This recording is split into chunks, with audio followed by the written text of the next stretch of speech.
Si Bronny James ay nag-declare na nga ng pagdadraft next season. So sa mga di nakakaalam, siya yung panganay na anak ni Lebron.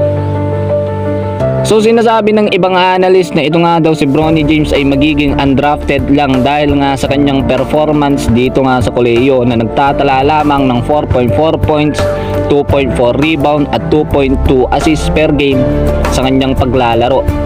So marami naman ding analyst na nagtitiwala sa kanya dahil nga andyan daw si Lebron. At kung sakali nga daw na madraft itong si Bronny James, ay pwede nga o may potential nga daw siyang magiging isang magaling o star player dahil nga kay Lebron.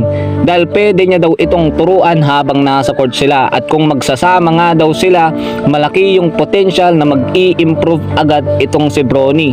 Dahil nga talagang magfo-focus daw itong si Lebron sa kanya para nga gumaling dito sa paglalaro sa NBA. So yung katanungan ng iba, ano kayang draft o rank nitong si Bronny James pagdating sa NBA draft next season? So yun yung katanungan.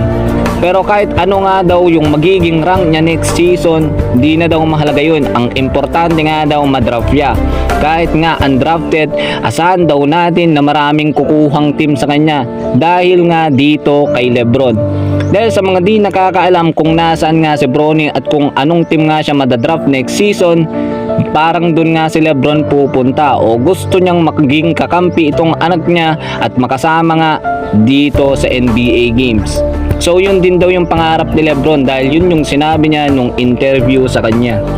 So yung mga expected nga na kukuha dito kay Bronny, ito nga Los Angeles Lakers, Golden State Warriors, Philadelphia 76ers at San Antonio Spurs. So yun nga yung nag-declare na interesado dito nga kay Bronny James. At kung sakali nga na itong San Antonio Spurs ang kukuha kay Bronny, asahan natin na pupunta nga itong si Lebron dun. At kung ito namang 76ers ang kukuha, asahan din natin na pupunta si Lebron dun. At kung Golden State Warriors naman ang kukuha, asahan din natin na dun din pupunta si Lebron. Pero kung masesecure nga ng Los Angeles Lakers at sila nga ang makakakuha dito kay Bronny, asahan natin na mananatili si Lebron dito nga sa Los Angeles Lakers. So para sa inyo, anong team kaya ang gusto yung madraft itong si Bronny para nga puntahan ni Lebron? So i-comment nyo na yan sa baba at aking babasahin.